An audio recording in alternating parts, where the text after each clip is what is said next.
And the anointed one walked out of debt negotiations just moments ago. House Majority Leader Eric Cantor called his exit abrupt and the meeting itself tense. That, as the Senate's most powerful Republican, is proposing a so-called deal. Now, that deal would allow the president to raise the debt limit without cutting a cent from the ballooning deficit.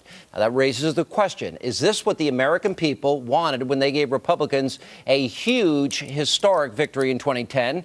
And how much control do conservatives have inside the party? Joining us now with analysis, the author of the New York Times brand new book, bestseller, Demonic, Ann Coulter is back. Ann, good to see you.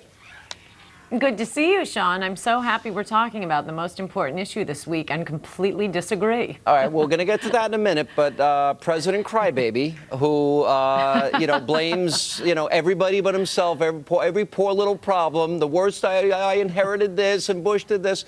President Crybaby apparently walked out of the meeting. Cantor said he shoved back, said, I'll see you tomorrow. Eric, don't call my bluff. I'll go to the American people. That's all he does is go to the American people and try and scare them to death.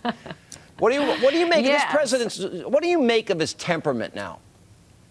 I think it suggests that I'm right about this McConnell deal, that it does call the president's bluff. These Republicans, they're screwed 6 ways from Sunday. The Democrats absolutely refuse to cut spending. We're in the midst of an impending financial disaster, and the Democrats will not cut spending. They sit back, cross their arms, and ask Republicans what they're going to cut. Republicans tell them, and then they demagogue Republicans and say Republicans are waging a war on the poor.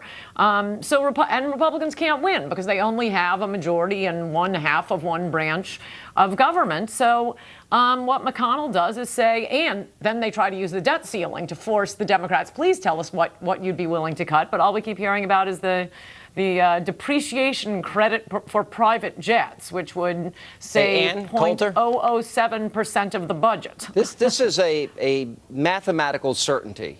If Ann Coulter, Nancy Pelosi, and Harry Reid agree, then that means Ann Coulter needs to revisit what she's agreeing to, because they've been praising the McConnell deal.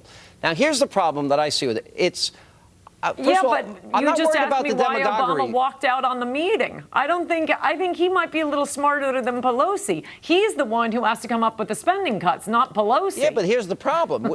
We need to solve, there's 2 issues in play here. We've got to solve the deficit and debt problem. That's on the one hand. Then they got a political problem because they got to win the election if we really want to fix the economy. We can't do it, as you point out, with only one house.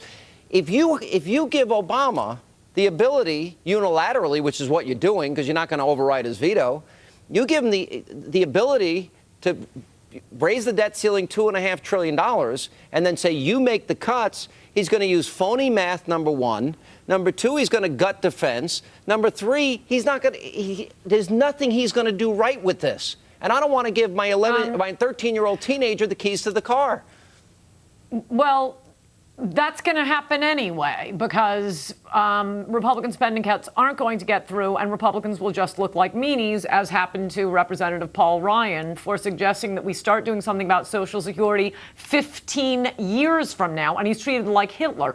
According to the descriptions of the plan I've read in the New York Times, it is that Obama has his own authority he can decide to raise the debt ceiling, because if we don't raise the debt ceiling, according to everyone, it's going to be financial Armageddon and the economy will explode. So why should Republicans be responsible for that? Obama's the president. He can raise the debt ceiling, but for every $1 trillion he raises the debt ceiling by, he has to propose an equivalent amount of budget cuts. The Congress will still have to write those in appropriations bills. They still have to be passed by the Congress, but we will finally get the Democrats to tell us what they're willing to cut. And this military business is a red herring. For one thing, Obama's the one who's intervening in Libya and increasing troops in Afghanistan. And moreover, the entire defense budget is only $1 trillion. Even if Obama were to say, I'm going to cut the entire defense budget, you think Democrats are going to sign off on that? And you think Obama's going to do that? If you're worried about the demagoguery and the class warfare and the scaring of seniors and all of that, that's Democratic politics 101. That's the old playbook in a very different time that may have worked. These are more serious times. Here's my answer to you, though.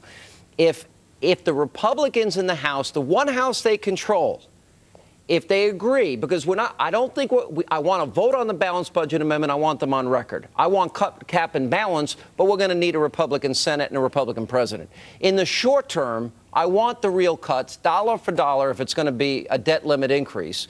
And they can do it in the House, hand it off to the Senate and the president. And if all these dire predictions the president's making are true, then it's on his shoulders, not the Republicans. They passed the bill. They're saving Social Security. They're saving defense. That bill will not get through the Senate. That bill will not get through the Senate. Then it's not the Republicans' fault. And then when, okay, and then the debt ceiling doesn't get raised, then the entire economy explodes. He'll be the first president in American everyone's history interest rates to default. go up.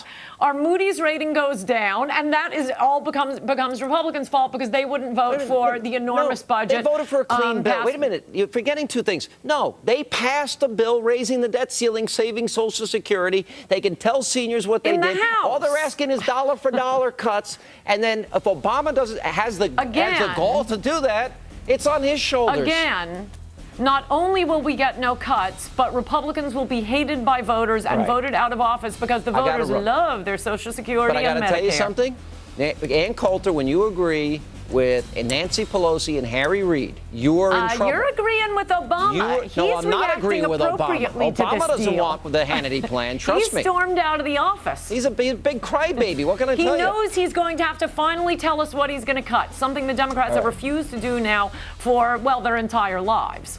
Ann Coulter, I think I enjoyed disagreeing with you more. Coming up, should conservatives in Washington do whatever it takes to strike a deal or stand strong on their principles? Frank Luntz tonight in our nation's capital. He has his all-American focus group. We're going to ask their thoughts on the great debate, and do they think the president's a crybaby? Coming up.